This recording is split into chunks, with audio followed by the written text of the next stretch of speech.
E vamos passar então à leitura. Vamos ficar de pé, irmãos, para lermos a palavra do nosso Deus. Desde já um abraço muito grande ao nosso irmão Alberto, ao Cristóvão, ao Eloy, a Graciela, aos jovens no Lubango e muitos mais que nos veem e ouvem. Um abraço a todos, contando sempre que vocês estão nas nossas orações. Vamos então ler a palavra do nosso Deus. E então diz-nos assim o Senhor. Colossenses 2, capítulo 2. Porque quero que saibais quão grande combate tenho por vós, e pelos que estão em Laodiceia, e por quantos não viram o meu rosto em carne, para que os seus corações sejam consolados e estejam unidos em amor, enriquecidos da plenitude da inteligência para conhecimento do mistério de Deus, Cristo, em quem estão escondidos todos os tesouros da sabedoria e da ciência. E digo isto para que ninguém vos engane com palavras persuasivas, porque ainda que esteja ausente quanto ao corpo, contudo em espírito estou convosco, regozijando-me e vendo a vossa ordem e firmeza da vossa fé em Cristo. Como, pois, recebeste o Senhor Jesus Cristo, assim também andai nele, arraigados e sobreedificados nele, e confirmados na fé, assim como fostes ensinados, abundando em ação de graças, tendo cuidado para que ninguém vos faça presa sua por meio de filosofias e vãs subtilezas, segundo a tradição dos homens, segundo os rudimentos do mundo e não segundo Cristo, porque nele habita corporalmente toda a plenitude da divindade. E estáis perfeitos nele, que é a cabeça de todo o principado e potestade, no qual também estáis circuncidados com a circuncisão não feita por mão, no despojo do corpo da carne, a circuncisão de Cristo. Sepultados com ele no batismo, nele também ressuscitaste pela fé no poder de Deus, que o ressuscitou dos mortos. E quando vós estáveis mortos nos pecados e na incircuncisão da vossa carne, vos vivificou juntamente com ele, perdoando-vos todas as ofensas, havendo riscado a cédula que era contra nós nas suas ordenanças, a qual, de alguma maneira, nos era contrária, e a tirou do meio de nós, cravando-a na cruz. E despojando os principados e potestades, os pôs publicamente e deles triunfou em si mesmo. Portanto, ninguém vos julgue pelo comer ou pelo beber, ou por causa dos dias de festas, ou da lua nova, ou dos sábados, que são sombra das coisas futuras, mas o corpo é de Cristo. Ninguém vos domine a seu belo prazer com pretexto de humildade e culto dos anjos, metendo-se em coisas que não viu, estando em debalde inchado na sua carnal compreensão, e não ligado à cabeça, da qual todo o corpo, provido e organizado pelas juntas e ligaduras, vai crescendo em aumento de Deus. Se, pois, estáis mortos com Cristo, quanto aos rudimentos do mundo, porque vos carregam ainda de ordenanças como se vivesseis no mundo, tais como não toques, não proves, não manuseis, as quais coisas todas perecem pelo uso segundo os preceitos e doutrinas dos homens, as quais têm, na verdade, alguma aparência de sabedoria, em devoção voluntária, humildade e em disciplina do corpo, mas não são de valor algum, senão para a satisfação da carne. Palavra de Deus. Podemos nos sentar. Vamos ouvir então o nosso irmão Alberto e vamos estar atentos àquilo que o Senhor tem para nos dizer. Graças a Deus por mais esse estudo bíblico e por cada irmão que se interessa em adorar o Senhor através das Escrituras. Peço licença a todos vós para poder participar e compartilhar um pequeno pensamento em Colossenses capítulo 2, no verso 2. E podemos ler assim: para que os seus corações sejam consolados e estejam unidos em amor, enriquecidos de plenitude da inteligência para conhecimento do mistério de Deus, Pai e de Cristo. A pergunta aqui que surge é como interpretar as Escrituras e qual seria a chave do entendimento bíblico. Para ter uma interpretação correta das Escrituras, é necessário uma compreensão absoluta do que Paulo quer dizer sobre mistério. Sim, no Antigo Testamento, até Apocalipse e outros livros da Bíblia, A palavra mistério ela vai aparecer em outros contextos. Porém, é o apóstolo Paulo que traz uma mensagem carregada de sentido com a palavra mistério, um segredo. O mistério revelado por meio de Paulo, ele vai muito além do que falar simplesmente da salvação pela graça por meio da fé. Mistério por Paulo vai muito além da pessoa do Senhor Jesus. E o contexto aqui desta passagem começa no capítulo 1, no verso 26, e fala sobre o corpo de Cristo. Fala sobre o corpo místico, a igreja. O conhecimento do mistério, ele afeta a vida física, material, espiritual, a nossa vida de oração, afeta a nossa conduta, o nosso testemunho e principalmente o que Paulo destaca nesse texto é a nossa comunhão com os irmãos, a comunhão da família de Deus dentro do corpo de Cristo. Este é um grande mistério. Primeira carta de Paulo aos Coríntios, no capítulo 12, no verso 13, lemos assim: há um corpo e todos nós fomos batizados em um espírito formando um corpo. E Efésios 4, no verso 4 e 5, destacamos: há um corpo, um só Senhor, uma só fé e um só batismo. Mistério vai incluir este batismo divino na morte, sepultura e ressurreição de Cristo. Perceba que isso vai muito além daquilo que basicamente temos ouvido e aprendido. O não reconhecimento deste mistério vai afetar a nossa interpretação das Escrituras. E muitos crentes sinceros buscam alternativas de interpretação usando a espiritualização das Escrituras ou alegoria, e não um método literal, gramatical e histórico para entendermos o sentido do texto bíblico.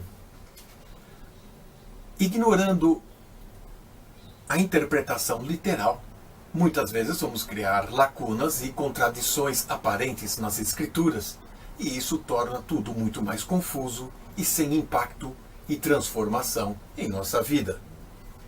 Paulo foi divinamente nomeado para proclamar este mistério.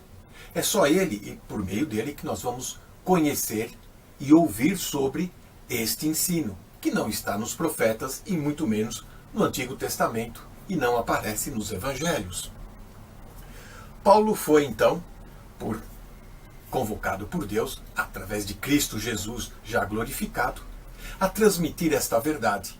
E Efésios, no capítulo 3, no verso 8 e 9, podemos destacar que as riquezas insondáveis de Cristo e demonstrar a todos qual a dispensação deste mistério.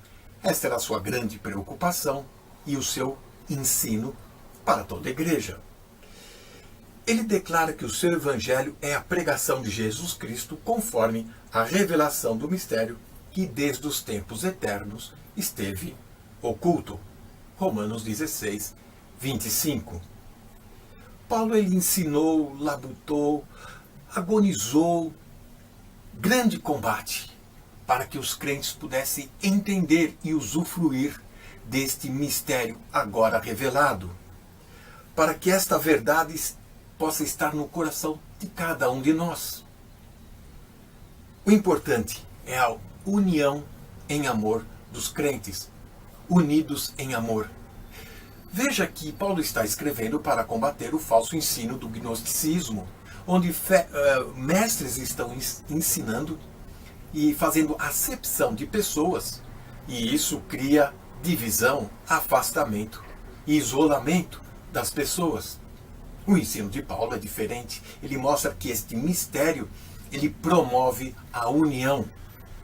O mistério inclui a nossa chamada, a nossa posição e a nossa esperança celestial e todas as bênçãos espirituais nos lugares celestiais, não nos limites da terra, do mundo físico. Compreender o mistério ajuda cada vez mais a entender o plano de Deus para a nossa vida.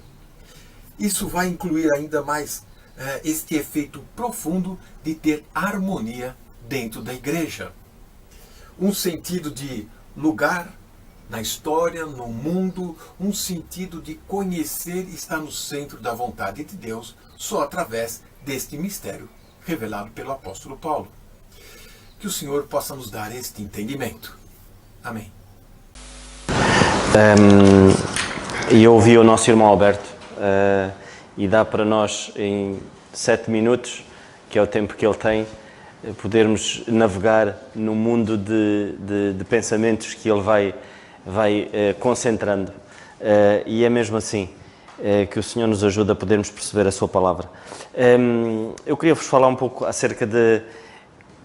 Nós ouvimos a palavra de Deus, ela é maravilhosa, e quando o apóstolo Paulo aqui fala acerca deste mistério, nós só temos coisas boas, nós não temos nada de mau. Não há risco nenhum da parte do crente mergulhar na palavra de Deus e poder descobrir este mistério maravilhoso que esteve oculto durante todos os séculos e que foi revelado à Igreja hoje, Corpo de Cristo.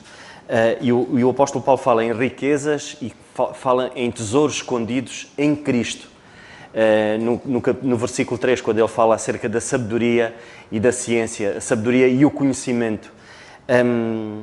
E nós podemos ler na carta aos Efésios, mais uma vez, acerca de como nós não temos nada a perder em podermos conhecer este mistério que tem a ver com a revelação do Senhor Jesus Cristo, revelação do mistério.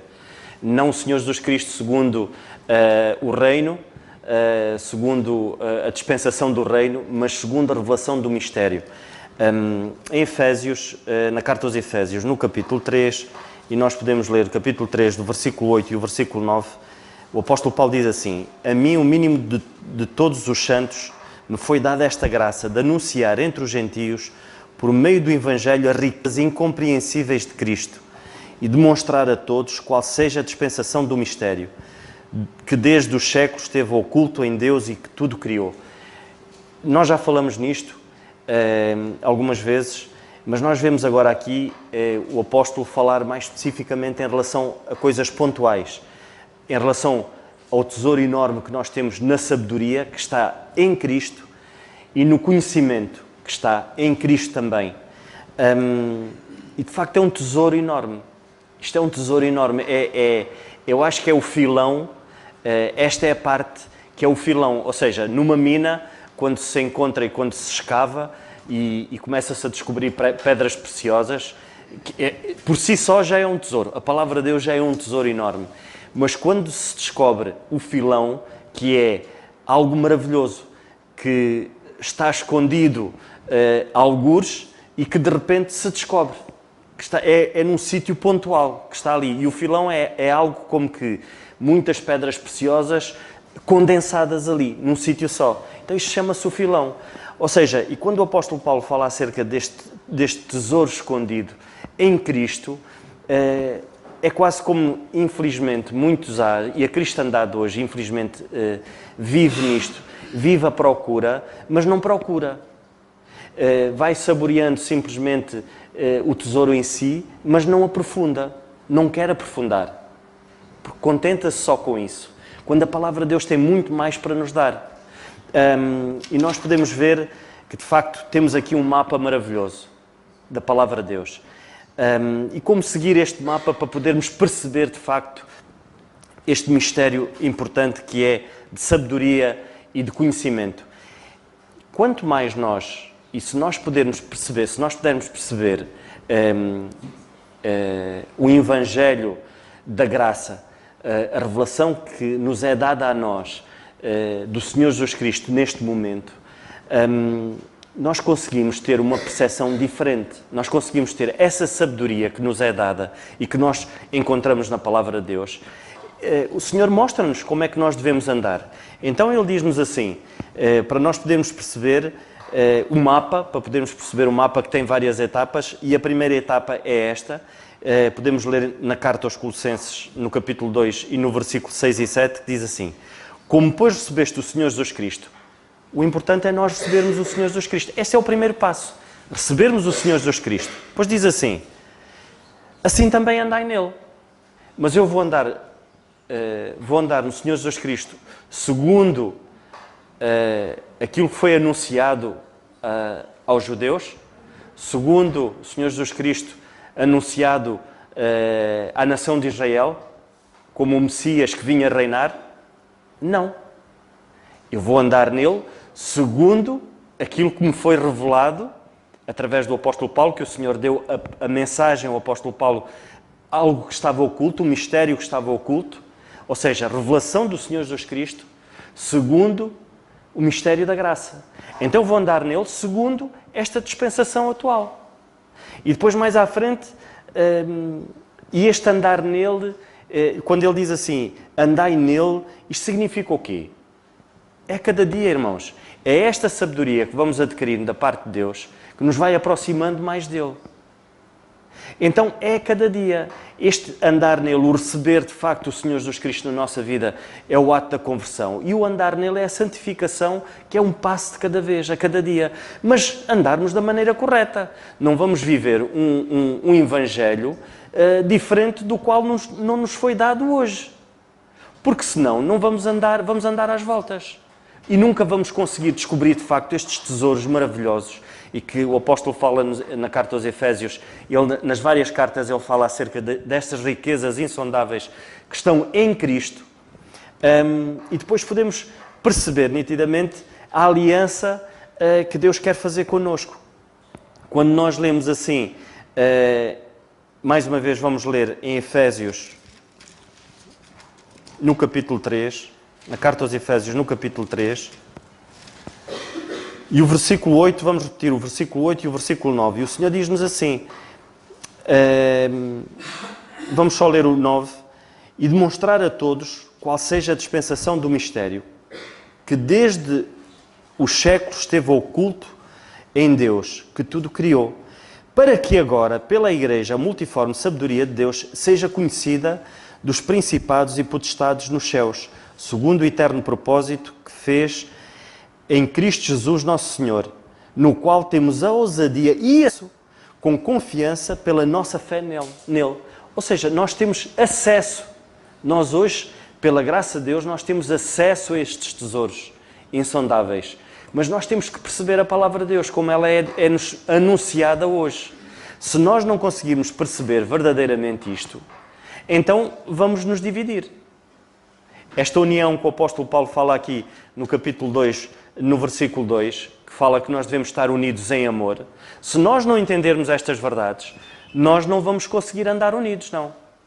É preciso que possamos perceber isto verdadeiramente para que possamos andar em amor, que é no Senhor Jesus Cristo, porque nele está toda a plenitude. E nós lemos mais à frente, e nós vimos na carta aos Filipenses também o apóstolo falar-nos nisso, que toda a plenitude está no Senhor Jesus Cristo, ou seja, o máximo dos máximos, não há mais nada que possa completar senão aquilo que foi completo em Cristo.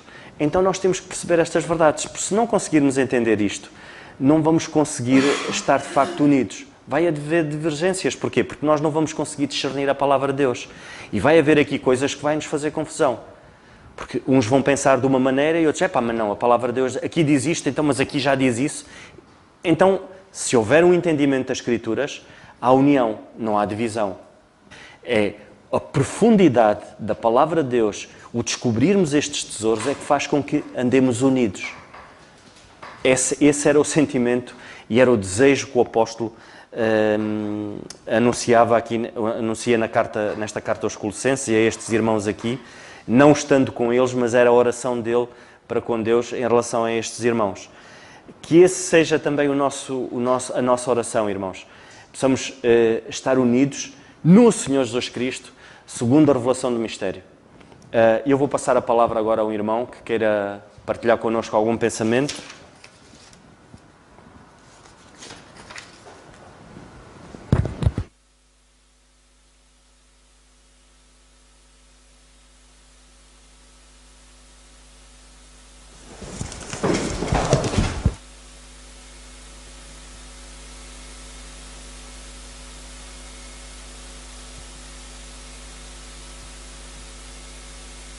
Este assunto é de veras muito importante,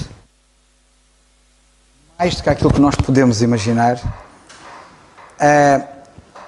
E convém que nós não percamos o contexto da passagem, ok?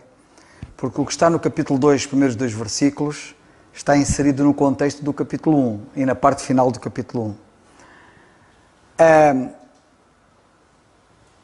Há bocado falávamos, alguém diz que a verdade divide. É exatamente o contrário, a verdade une. A mentira é que divide. Porque a verdade une, como vocês já vão ver aqui nesta passagem. Entretanto, eu gostava de chamar a vossa atenção que é impressionante como é que o apóstolo Paulo permanentemente está a falar deste assunto. Da verdade do mistério. Qualquer que seja o lugar para onde nós nos encaminhamos para as suas epístolas, ele tem isto diante dele. Este é o tema. É a coisa mais importante, é a pérola da coroa. Ou a joia da coroa, como lhe queiram chamar. Porque ele está permanentemente a falar nisto, já repararam nisso? No capítulo 1 ele está a falar nisto, no capítulo 2 ele está a falar nisto, na carta aos Efésios ele está a falar nisto, ele está permanentemente a falar acerca disto. E é impressionante como é que as pessoas não dão valor àquilo que ele dá valor. As pessoas estão a desvalorizar permanentemente aquilo que ele valoriza. Eu vou-vos dar apenas um exemplo. A maior parte dos chamados crentes professos lê mais, conhece mais, estuda mais e prega mais sobre os Evangelhos do que sobre as epístolas de Paulo. Porquê? Que grande desequilíbrio.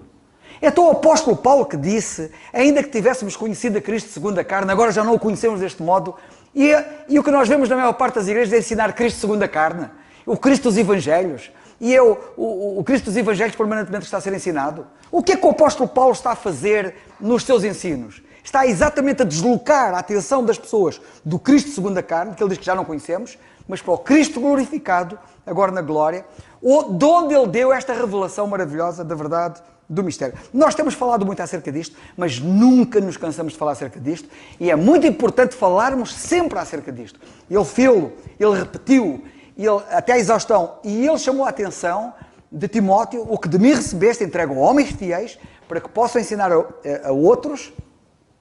E era a preocupação dele constante, que geracionalmente, de geração em geração, estas verdades fossem passadas. Ele lutou, ele batalhou por isto, e reparem na batalha dele, porque a batalha, ele diz no versículo 26 do capítulo 1, ele diz, o mistério que esteve oculto desde todos os séculos, em todas as gerações, e que agora foi manifestado aos seus santos, aos quais Deus quis fazer conhecer. Às vezes há muita gente que pergunta, quer saber a vontade de Deus? Queres saber a vontade de Deus? Conheces a verdade do mistério? Eu gostava de saber a vontade de Deus, se Deus mostrasse a sua vontade. Pois a vontade de Deus é que nós conheçamos isto. A vontade de Deus, Ele não vai aqui sussurrar o ouvido o que é que Ele quer que a gente saiba. A vontade de Deus está revelada nas Escrituras. E reparem que ele diz assim, aos quais Deus quis fazer conhecer quais são as riquezas da glória deste mistério. E não é só conhecer o mistério, é conhecer as riquezas da glória deste mistério. É impressionante. E as pessoas andam todas a dormir. E depois ele continua e ele diz assim, ele diz que é Cristo em nós, esperança da glória, a quem anunciamos admoestando a todo o homem e ensinando a todo o homem, em toda a sabedoria. Reparem a preocupação dele, admoestando, ensinando a todo o homem, para que apresentemos todo o homem perfeito em Cristo. E para isto trabalho, combatendo. Era uma luta tremenda. Ele travou uma batalha incrível acerca disto. E depois, no capítulo 2, como vocês podem ver, e para isto também trabalho combatendo segundo a sua eficácia, que é outro pormenor importante, é uma coisa que me manda a impressionar cada vez mais. É a capacidade incrível de combate, a capacidade incrível de realização, e que não vem dele, mas do Senhor. E é importante termos esta noção. Nós podemos ter uma capacidade de combate e de realização que nos surpreenderá, que não vem de nós. O problema de muitos crentes está exatamente em pensarem que vem deles, e muitos esforçam-se, pelas forças próprias não conseguem nada, e sucumbem, e caem, e desanimam, e desistem, etc. Porque falta-lhes isto, a eficácia que vem do Senhor, que opera em nós, poderosamente. Isto é a graça. Oportunamente, eu já há dias, quando estivemos no Palhal lá em cima, eu falei um pouco, levantei assim um bocado do véu, e se Deus quiser, em outubro, na conferência que se vai realizar lá sobre a graça e a graça na vida cristã, nós vamos ficar surpreendidos. Nós acusamos entre aspas, mas nós avisamos os descrentes para terem cuidado que a salvação não é pelas obras, é pela graça, não há nenhuma obra. E depois na vida cristã colocamos obras e esforço da nossa parte que não é preciso, zero. As nossas obras na vida cristã só atrapalham. O nosso esforço na vida cristã é vão. Temos que perceber o que é Deus operar em nós poderosamente. Não é a minha força, é a sua força. Não é o meu poder, é o seu poder. Não é a minha capacidade, é a sua capacidade. A mesma graça que me salvou é a mesma graça que me impulsiona no serviço e na obra. Nós temos que perceber isto. Isto é um... mas depois isto é outro assunto para analisarmos com mais calma, porque isto é mesmo importante. No capítulo 2, ele continuando na mesma senda, no versículo 1, ele diz: eu quero que vocês saibam que grande combate eu tenho por vós. E agora tomem atenção para ver se percebem, e por isso é que eu quis pegar no contexto, porque nós estamos numa atmosfera de combate.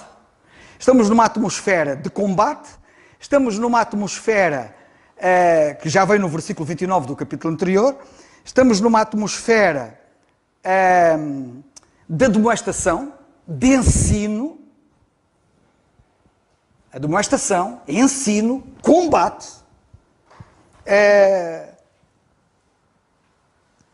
De quê? Ele está a combater para quê? O versículo 27 é claro. Aos quais Deus quis fazer conhecer quais são as riquezas da glória deste mistério. Ele está a falar no versículo 26 sobre o mistério. E diz que todo este esforço da parte dele tem a ver com esta verdade, que ele quer que os crentes sejam ensinados e compreendam, etc. Certo? E no capítulo 2 ele continua com a mesma senda, com a mesma preocupação. E ele diz: quero que saibais que um grande combate tenho por vós. Para quê? Para que é o combate? O versículo 2 na parte final diz: para conhecimento do mistério de Deus Cristo. Toda esta luta, todo este esforço, todo este combate. E que ele diz: não é a minha força. O poder dele está em mim operar poderosamente. E como ele operou poderosamente o poder de Deus nele. Até ao ponto de ainda hoje estamos a receber com o impacto desse poder realizado na vida dele e que nós estamos a sentir nas cartas que ele escreveu e que Deus o usou para escrever, e nós estamos a sentir a força desse impacto daquilo que ele escreveu. Mas o que eu quero chamar a vossa atenção é que o objetivo era para conhecimento do mistério de Deus. E aqui deixar-me dizer que é preciso entender bem o versículo 2, porque o versículo 2, nós temos aqui um pensamento parentético. Evidentemente que na língua grega isto não há pontuação, nem há vírgulas, nem há pontos finais, nem pontos e vírgulas, nem pontos de interrogação. Aquilo é sempre assim tudo seguido. Estão a ver? Mas o próprio contexto ajuda-nos a perceber que o objetivo era o conhecimento do mistério. É o que nós vemos atrás e é o que nós vemos aqui à frente. O objetivo de todo este combate, de todo este esforço, de todo este ensino, era o conhecimento do mistério. Então o versículo 2, para ser bem percebido, é assim: grande combate, versículo 1, não é? Por todos estes crentes, e até por aqueles que não viram o meu rosto, por nós aqui. Ele na altura estava a combater também por aqueles que ainda iriam se converter, que é o nosso caso. Para quê? E o objetivo primário do é para conhecimento do mistério de Deus Cristo, que é o que já vem que é o que vem de trás e continua a dizer aqui à frente.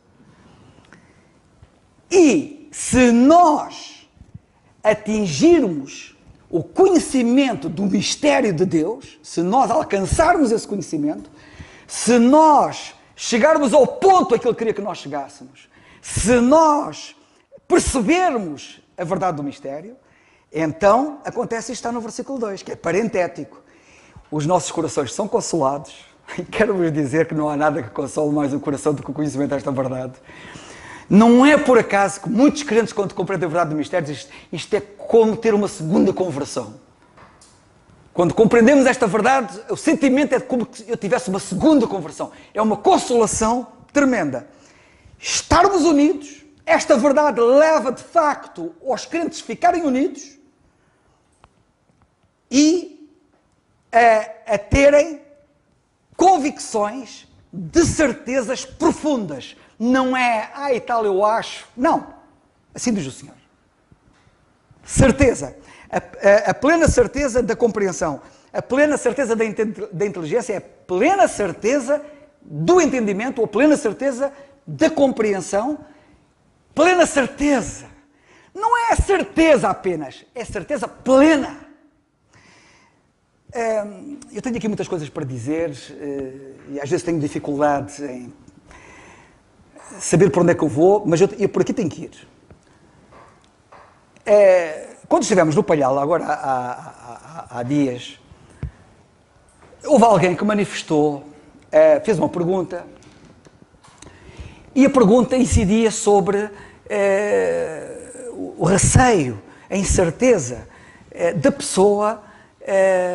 Será que eu vou ser mesmo salvo? Será que eu estou mesmo salvo? E quando se der o arrebatamento eu vou ser mesmo arrebatado?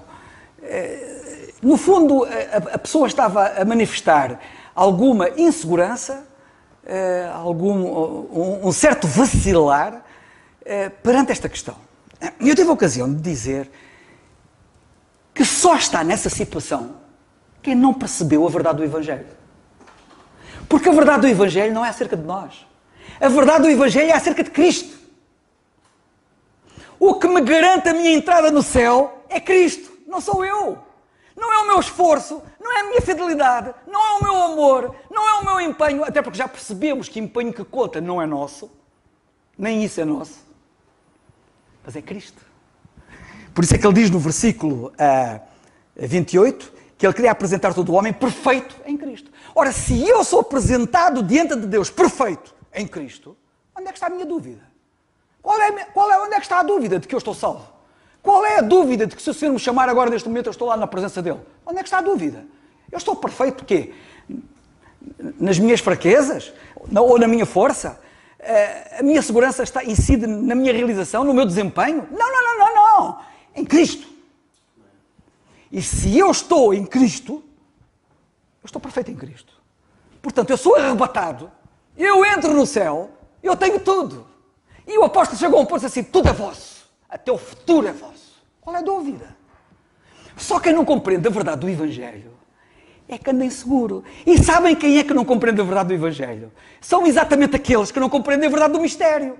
Porque quem não compreende a verdade do mistério mistura o Cristo segundo a carne do Cristo glorificado. Mistura o Evangelho do Reino, que fala de obras, que fala de desempenho, que fala de esforço, que fala de fidelidade, aquele de perseverança, aquele de perseverar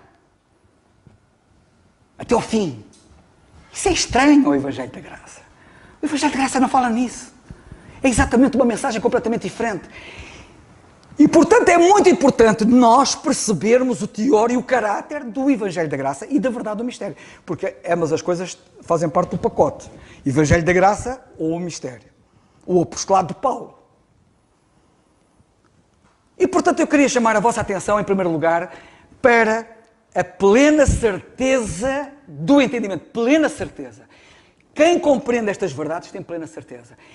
Por isso é que o apóstolo preocupa-se e luta para que nós compreendamos isto. Ele preocupa-se para que nós compreendamos isto e conheçamos isto para quê? Para a nossa própria segurança, para o nosso próprio descanso, para a nossa própria paz, para o nosso próprio gozo, para a nossa própria consolação. Isto é capital, ok? Em segundo lugar, eu queria também chamar a vossa atenção para o seguinte. Portanto, depois de eu ter chamado a vossa atenção para isto, eu queria detalhar aqui um pouco alguns pormenores. Temos aqui 3 coisas importantes. Primeiro, sermos consolados. Há versões. Daí é interessante nós vermos o que é que outras versões dizem sobre a mesma passagem. Há versões que dizem que é ser encorajados. Isto, de facto, está tudo ligado. Ainda hoje, eu hoje tive uma reunião na Marinha, com a Escola de Tecnologias Navais, com elementos da Escola de Tecnologias Navais, para eles traduzirem o portal da Marinha para inglês.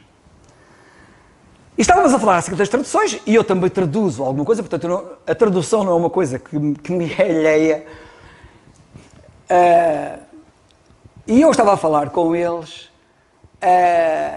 e a dada altura eu até disse, e tem um provérbio italiano, que os italianos dizem, por outras palavras, eles têm um provérbio que é italiano, eu nem vou tentar dizer italiano, que é para senão algum italiano não me ouve e diz assim, olha, vai aprender a falar italiano. Mas esse ditado italiano diz isto: os tradutores são traidores. Traduttore, traidore. Os tradutores são traidores. E sabem porque é que os tradutores são traidores? Sabem porque é que existe esta máxima? Porque a língua específica diz uma coisa. Na língua, não é?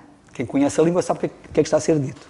Depois, alguém que vai traduzir aquilo que é dito nessa língua para outra língua, ao traduzir, às vezes não consegue encontrar as palavras certas que expressem com rigor aquilo que foi dito. E às vezes há palavras aproximadas, dão uma ideia. Às vezes é preciso um conjunto de 3, 4 palavras para poderem dar a ideia. Eu até estava a falar com eles assim, e estávamos a falar acerca disto, e eu citei-lhes isto, não é? Porque eu estava a falar com 3 tradutores. E eu estava a falar com eles e disse assim, por exemplo, eu sei o quão difícil isto é de traduzir, porque, por exemplo, como é que se traduz a palavra soldado em qualquer língua do mundo? Vocês não têm uma palavra em russo, em inglês, em francês, em alemão, em chinês, em qualquer outra língua, não existe nenhuma palavra que traduza a palavra soldado. Não existe. Vocês, para poderem dizer numa outra língua o que é saudade, têm que utilizar quase um discurso. Têm que fazer um discurso. Têm que utilizar um monte de palavras, porque só através de um conjunto de várias e diversas palavras é que vocês ficam com a ideia do que é saudade. Na Bíblia isso acontece muitas vezes. Há termos bíblicos que uma palavra não esgota o pensamento que lá está. É o caso da palavra consolação. Consolação é mais do que a mera palavra na língua grega, do que a mera palavra portuguesa consolação. Consolação é encorajamento, é fortalecimento. E eu de facto sinto-me encorajado e consolado e fortalecido. O sentimento é o mesmo. Um indivíduo consolado está fortalecido e sente-se encorajado e todo este pensamento está englobado aqui nesta passagem, no versículo 2, quando diz para que os seus corações sejam consolados, ou seja, sejam encorajados, sejam fortalecidos. O conhecimento desta verdade dá-nos força. O conhecimento desta verdade encoraja. E notem o quanto encorajou o apóstolo Paulo e diante de opositores tremendos. Nós não nos deixamos intimidar pela oposição. E há muita. Nós não nos deixamos intimidar. Pela graça de Deus. E depois diz serem unidos. Como eu disse há pouco, a verdade une, o erro é que divide, não é? Não troquemos a ordem. E há muitos aí a trocarem a ordem. Há muitos aí a dizerem que não se metam nisso. Não se metam nisso porque a verdade divide. A verdade de quê? Divide? Onde é que eles foram ver isso? Onde é que eles foram ver isso? Que a verdade divide. A verdade une. E vou-vos dar 2 exemplos que já citei noutras alturas aqui. Nós, nas epístolas que Paulo escreve às igrejas, temos 2 igrejas que estão divididas. 2 igrejas que estão divididas. Vocês sabem quais são as igrejas que estão divididas? Que há divisão lá nas igrejas? É a igreja em Corinto e a igreja na Galácia. Em Corinto, como vocês sabem, uns diziam eu sou de Paulo, eu sou de Apolo, eu sou de Cefas. Era uma igreja dividida. A igreja da Galácia, Paulo teve que escrever aos Gálatas e dizer assim, olha, vocês já não se morderam uns aos outros, espero que vocês não se devorem. Uma igreja dividida. Curiosamente, e isto não é mera curiosidade, é uma grande realidade, foram ambas as igrejas que puseram em causa o apostolado de Paulo. Foram ambas as igrejas que puseram em causa a verdade do mistério. Foram ambas as igrejas que puseram em causa a verdade do Evangelho da Graça. E quando na cristandade nós vemos eles estarem tão ignorantes acerca do que é o mistério, do que é o apostolado de Paulo, do que é a verdade do Evangelho da Graça, não admira a cristandade estar toda dividida. Não é? E eles não se conseguem unir nem naquilo que supostamente os deviam unir. Por exemplo, a questão do batismo. Porque uns batizam para ser salvos. Outros dizem que não, é porque já estamos salvos. Uns batizam por derramamento, outros é por aspersão, outros é por imersão. Estão completamente divididos, não se entendem. E porquê é que estão divididos? Antes, em vez de perguntarem como é que se deve batizar, não é? Se calhar deviam perguntar se o batismo está em vigor. Às vezes há pessoas que me perguntam assim, mas com o batismo já vem na prática como é que era? Eu tenho um pensamento pessoal que eu creio que era por aspersão. Mas eu digo às pessoas normalmente que não estou preocupado com isso. Eu não estou preocupado como é que o cordeiro era morto. Eu não estou preocupado quais eram os passos que davam até à morte do cordeiro. Eu não estou preocupado como é que eles faziam o ato de matar o cordeiro e o momento de matar o cordeiro. O que me interessa isso a mim? Eu não vou matar nenhum cordeiro. Agora, eu devo me preocupar sim em saber detalhes acerca do mistério e conhecê-lo bem. E isso é que eu tenho que saber. Mas saber profundamente. E sabem que a palavra que é aqui utilizada para conhecimento, a plena certeza da inteligência, para conhecimento, a palavra conhecimento do mistério, é a palavra epignosis. Nós já tivemos ocasião de falar nisto no capítulo 1. Como é que o apóstolo fala do super conhecimento, do conhecimento no superlativo, o conhecimento minucioso, máximo, total. É epignosis, não é apenas gnosis. E sabem que já ouviram falar que havia aqui uma luta com o gnosticismo. E o gnosticismo tem a ver com gnosis, tem a ver com conhecimento. E haviam indivíduos que supostamente se sentiam iluminados porque conheciam muito. Eram os gnósticos, os do gnosticismo. E o apóstolo Paulo está a dizer assim, meus amigos, vocês, nem sei como é que é dizer. Também não quero interpretar mal o apóstolo Paulo. Mas eu quase que dizer assim, vocês cresçam e apareçam. Nós estamos a falar de epignosis. Vocês estão na gnosis. Nós conhecemos epignosis. Conhecimento no superlativo. Vocês são primários. Tanta gente primária na palavra de Deus. Primária. E porque são tão primários, se há alguém que tenta estudar e conhecer, aquilo parece uma ameaça para eles. Porque para já denuncia o seu primarismo e denuncia a sua ignorância.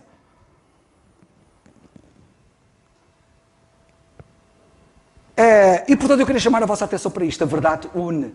E a falta de conhecimento da verdade e o erro é que divide. Divididas. Exatamente por causa disso. Depois nós temos aqui, há uma outra versão que diz neste versículo 2, toda a riqueza de forte convicção do entendimento. A versão revista e atualizada diz, toda a riqueza de forte convicção do entendimento. Forte convicção. Vocês ainda não repararam que aqui, nós, pela graça de Deus, temos convicções fortes? É o que conduz a esta verdade. A convicções fortes. E quando se fala em convicção, não entendam isto, nem confundam isto como opinião. Convicção não é opinião. Termina em ão, mas não é a mesma coisa. Eu não tenho opiniões acerca disto. Eu tenho convicções acerca disto. Porque o ensino e o combate que Paulo teve conduz a convicções, não conduz a opiniões. E isto também é muito importante. Eu até gostava de... Apontei aqui uma passagem que está em Mateus 4:2, só para vocês poderem ter a ideia da força da convicção e da certeza que o apóstolo fala aqui, que ele diz assim, sabem o que é que ele diz? Ele diz assim, noutra circunstância, num outro contexto, mas o princípio é o mesmo.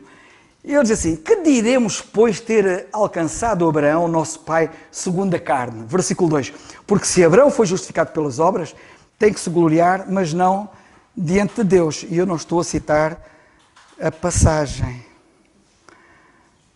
Fala de promessa. Ai. Fala de promessa e fala de certíssimo. Onde é que está aqui escrito certíssimo? Eu passei a passagem. Eu citei mal a passagem. Que Deus fala da promessa de Abraão e depois fala de certíssimo.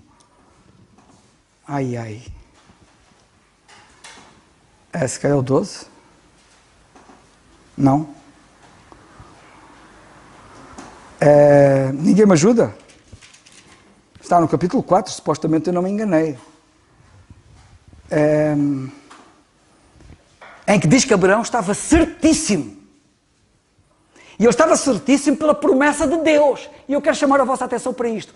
O que nos conduz à certeza é o que Deus diz, não é o que eu sinto, não é o que eu penso, não é o que eu entendo, é o que Deus diz. É a promessa de Deus é que leva a convicções de certíssimo. Por isso é que nós devemos conhecer bem a Bíblia, porque a nossa estabilidade assenta e a nossa certeza assenta na palavra de Deus e naquilo que Deus diz e não naquilo que o homem diz. Se calhar não sei, deixa-me cá ver. Exatamente, já podeste estar mais tempo, João, obrigado. Eu pus 4.2 e é 4.21, faltou-me 1. É isso mesmo. O versículo 20 diz, e não duvidou da promessa de Deus por incredulidade, e atenção que a falta de certeza é incredulidade. Metam todos na cabeça. Quando alguém tem dúvidas, é incrédulo. Quando alguém duvida, é incrédulo. Ele não duvidou da promessa por incredulidade, mas foi fortificado na fé, dando glória a Deus. E cá está a força, o ser fortificado. Cá está a consolação que conduz à certeza. E o versículo, dando glória a Deus, versículo 20. E estando certíssimo de que o que ele tinha prometido também era poderoso para o fazer. Ele estava certíssimo porque houve alguém que prometeu. E esse alguém tem um H, tem um A maiúsculo. Alguém com A maiúsculo, que é Deus. Bem, eu vou já terminar. Este assunto parece-me de veras importante. Eu gostava de dizer o que é que um dos grandes gigantes do século XX nas Escrituras, chamado Ernest Gabelein, ele também ainda apanhou o Scofield, mas o Ernest Gabelein tem um comentário sobre a Bíblia, sobre a Palavra de Deus, que é a Bíblia Anotada, The Annotated Bible, de Ernest Gabelein. E o Gabelein, comentando aqui Colossenses capítulo 2, esta passagem, no versículo 2, quando fala do mistério, sabe o que ele diz? Eu vou passar a citar aquilo que ele diz, até traduzi para não falhar nada. Ele escreveu assim: quando a Bíblia diz para nós conhecermos, epignosis, conhecimento superlativo, do mistério, Cristo, ele diz assim, não é o Cristo na encarnação, não é o Cristo na sua vida na terra, não é o Cristo na sua morte na cruz, não é o Cristo na sua ressurreição, não é Cristo à destra de Deus ou na sua vinda para governar as nações na terra e estabelecer o seu reino da glória. Todas estas coisas são tema da revelação divina no Velho Testamento. Falar acerca de todas estas coisas que ele acabou de citar, todo o Velho Testamento fala acerca disso. Isso não é um mistério, incluindo da sua morte. Também fala o Velho Testamento. A sua ressurreição, o Velho Testamento também fala. Dele estar no trono, na glória, também fala. Disse o Senhor ao meu Senhor, senta à minha mão direita até que eu ponha os teus inimigos por baixo dos teus pés, por exemplo. Estas coisas não são mistério. Mistério é Cristo, cabeça do corpo. E os crentes em união com o glorioso cabeça, unidos a Ele pelo seu Espírito, possuindo a sua vida, sendo um com Ele, destinados a participar da sua glória. Fantástico. Isto aqui tem que publicar isto. Oh, Manel, temos que publicar isto. Ernest Gabelein. É bom que eles saibam que é para não pensarem que só há uns outros que falam e dizem, eles que investiguem. Ainda há dias publiquei uma coisa dos quakers no site da igreja, porque alguns infelizmente são ignorantes. Bem, para terminar, porque a hora já vai avançada, e eu quero terminar dizendo o seguinte. Infelizmente, existem crentes que ainda não perceberam a importância da igreja. Porque o mistério é o corpo, é Cristo como cabeça de um corpo ao qual nós pertencemos. Muitos não perceberam. E lá está. Quem não percebe a verdade do Evangelho é ignorante em muita coisa. Para já anda aí assim aos tombos, com incertezas, inseguro. O desconhecimento não há pior coisa do que sermos ignorantes. A ignorância mata. E há muitos que acham que podem ser crentes em casa. Podem ler a Bíblia em casa, podem orar em casa. Eu também posso ler a Bíblia em casa, posso orar em casa. Então, olha, vai lá para casa e lê a Bíblia em casa e ora lá em casa. Eu, na quarta-feira passada, no estudo bíblico, falamos sobre a importância da igreja. Falamos sobre a importância do estudo conjunto. do ministério dos dons. Lembram-se? Falamos aqui acerca disso na semana passada. Falamos acerca disso. E quando o estudo bíblico da semana passada foi publicado no Facebook, na internet, no site da igreja e também no Facebook, houve alguém que foi lá e que escreveu qualquer coisa. Como é que escreveu? Eu supostamente devia ter escrito o que é que a pessoa escreveu.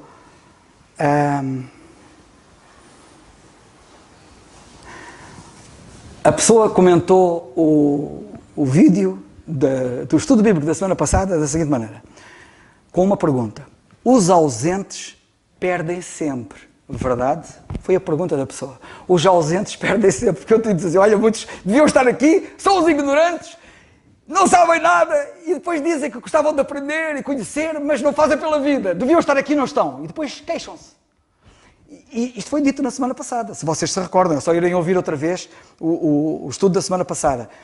E houve alguém que comentou assim, os ausentes perdem sempre, verdade? E eu respondi a seguir, dizendo assim, por outras palavras. Tomé responde essa pergunta. O Senhor, e disse por outras palavras, que o Senhor não compensou a ausência dele junto dos outros crentes, aparecendo-lhe em casa. O Senhor apareceu lá aos outros crentes, que estavam reunidos como crentes. O Senhor não lhe apareceu em casa. Esta coisa das pessoas dizerem, também posso ler a Bíblia em casa, também posso orar em casa. É verdade que eu posso orar em casa, que eu posso ler a Bíblia em casa e devo. Mas isso não substitui o culto do povo de Deus, a congregação, os crentes estarem juntos. Não substitui. E a prova de que não substitui é que o Senhor não deu-lhe o privilégio em particular que deu ao conjunto. E quando as pessoas pensam desta maneira, estão a perder, e muito. E sabem o que é que ele perdeu? Tomé perdeu a fé. As pessoas que não vêm, que não se reúnem, começam a ficar incrédulas, começam a duvidar, começam a enfraquecer. Nós não ficamos consolados, como vimos há pouco, e consolado, um dos significados não é fortalecido, pois o contrário acontece. A pessoa perde consolação, perde fortalecimento, perde força, começa a ser incrédula, e ele ficou incrédulo. Tanto que Tomé tem a alcunha do incrédulo, como vocês sabem. Ganhou essa alcunha do incrédulo. Mas Tomé passou a ser um crítico dos outros. Aqueles indivíduos que não vêm são os maiores críticos. Os maiores críticos são aqueles que não vêm. Começam a criticar os outros. Ele tornou-se num crítico dos outros crentes.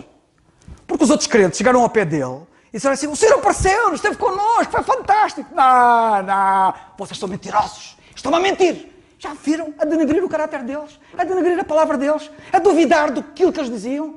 Estavam a fazer deles mentirosos. Isto é grave.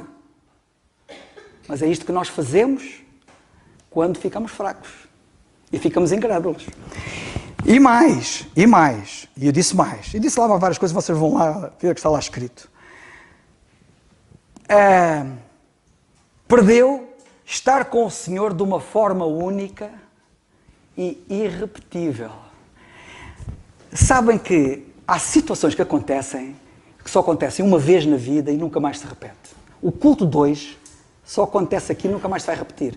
E aqueles que ficaram em casa e que vão ouvir isto gravado, pensando que ouvir isto gravado que é a mesma coisa, desenganem-se.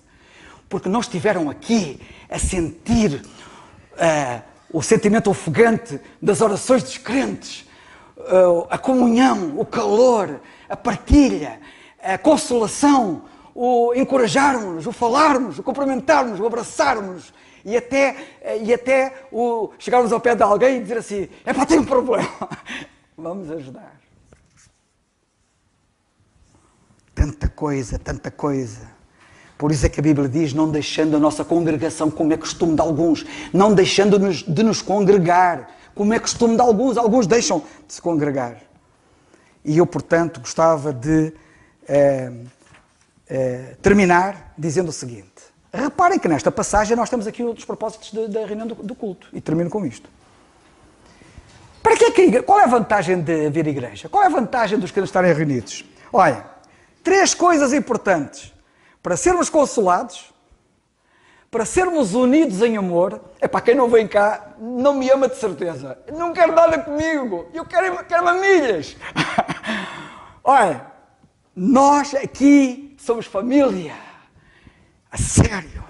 E uma das coisas que Deus nos ajude é sairmos daqui consolados, sairmos daqui unidos em amor, que é outro propósito, e a plena certeza do conhecimento.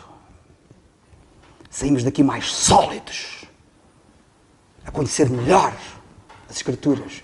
Que o Senhor seja louvado.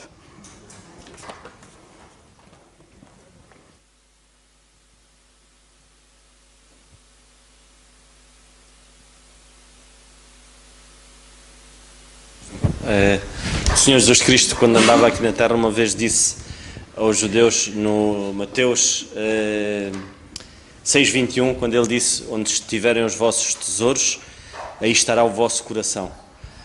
E é engraçado que o Senhor aqui, na revelação à igreja, ele diz que ele é o tesouro, os tesouros estão escondidos nele. Onde é que estão os nossos corações? Devem estar mesmo no Senhor, porque ele é o nosso tesouro. Todo o conhecimento e toda a sabedoria estão no Senhor Jesus Cristo. É um tesouro. Nós vemos que Salomão o que é que pediu? Sabedoria. Essa sabedoria está no Senhor Jesus Cristo. Ele é o nosso tesouro e então aí deve ser o nosso coração deve estar aí. Que o Senhor nos ajude e de facto aquilo que nós ouvimos esta noite é algo que não conseguimos vivê-lo novamente da mesma maneira.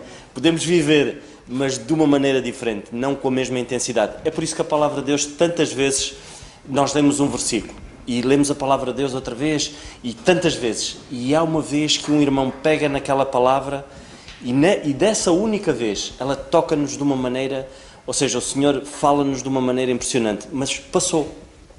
E quem não esteve, perdeu. Que o Senhor nos ajude. Vamos ficar de pé e vamos terminar com a oração. Senhor nosso bendito e amado Pai, de facto é maravilhoso, Senhor, quando nós podemos sentir a Tua Palavra, Senhor, de uma maneira intensa e Tu nos queres falar assim, Senhor. Obrigado porque Tu falas aos nossos corações, Senhor. Te damos graças porque a Tua Palavra ela não é complicada, Senhor. Ela é simples, Pai. A Tua Palavra ela é de fácil entendimento, Senhor, quando nós conhecemos o sentido, Pai, daquilo que Tu nos tens para dizer hoje, Senhor. Segundo a revelação do mistério que esteve oculto, Senhor, Tu hoje manifestaste à Tua Igreja pela Tua graça somente, Senhor, e ajuda-nos cada vez mais a mergulharmos neste tesouro e podermos tirar o verdadeiro sumo que nos dá segurança, que nos dá paz, que nos dá ânimo, que nos dá força para o combate, Senhor. Quantos filhos Teus, Senhor, se encontram sozinhos num bom combate, Senhor, como o apóstolo Paulo dizia, Senhor, que combateu o bom combate, porque ele estava seguro nesta verdade, Senhor. Somente nesta verdade podemos ter essa segurança, Pai. Tudo o resto é um desequilíbrio, Pai. Que Tu nos ajudes e nos dês a Tua graça e a Tua sabedoria de podermos estudar a Tua Palavra profundamente, Pai. Obrigado, Senhor, porque Tu tens dado sabedoria aos Teus servos. Te agradecemos por cada filho Teu aqui esta noite, Senhor, que propôs no seu coração vir-Te ouvir, Senhor. Te agradecemos também, Senhor, e Te pedindo pelas várias tribulações, Senhor, pelas alegrias, Senhor, pelas dores, mas Te agradecemos porque somos um corpo, Senhor, onde o cabeça é o Senhor Jesus Cristo. Te agradecemos tudo isto, Senhor, Te pedindo que nos acompanhes, onde quer que nos possamos dirigir, Senhor, Te pedindo, continuando a pedir a Tua ajuda, Senhor, durante o resto da semana, segundo a Tua vontade. No nome do Teu Filho, nosso Senhor Jesus Cristo. Amém. Amém. O culto está terminado, irmãos.